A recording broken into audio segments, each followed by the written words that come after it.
Supreme court میں پرویز مشرف کی سزا کے خلاف اپیلوں پر سماعت کے دوران سندھ ہائی کورٹ کے بار کے وکیل رشید اے رضوی نے مارشل لاء کا ذکر چھیڑ دیا، جس پر جسٹس اطہر من اللہ نے ماضی میں نہ جانے کا مشورہ دے دیا۔ مزید جانتے ہیں ڈان نیوز کے نمائندے حسیب بھٹی سے۔ حسیب، بتائیے گا سماعت کا احوال کیا رہا؟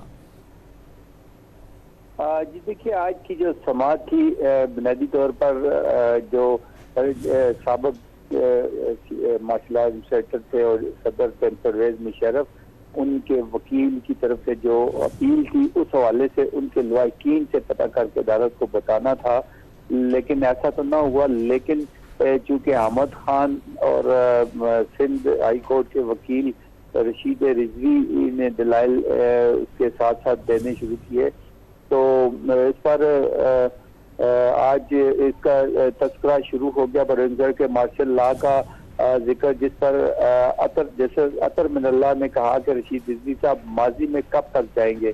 اس موقع پر چیف جسٹس نے ریمارک کیے کہ مجھے جسٹس اطہر من اللہ کا احترام ہے، مگر ہمیں اب ماضی میں جانا چاہیے، جس پر جسٹس اطہر من اللہ نے کہا کہ بالکل جائیں۔ پھر اسی مشرف نے 12 اکتوبر کو بھی آئین توڑا، اسمبلیاں توڑی، 12 اکتوبر کے اقدام کو اسی عدالت نے راستہ دیا۔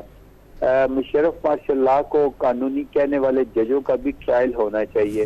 جسٹس اطہر من اللہ نے مزید ریمارک کیے کہ کارروائی صرف 3 نومبر کے اقدام پر کیوں کی گئی۔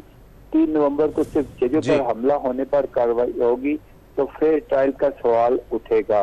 ججوں پر حملہ اسمبلی توڑنے، آئین معطل کرنے سے زیادہ سنگین معاملہ تھا۔ ہمیں سچ بولنا چاہیے، اگر کسی فیصلے کو ختم ہونا ہے تو اسے ہونا چاہیے۔ جی بہت شکریہ حسیب بھٹی اپڈیٹ کرنے کے لیے۔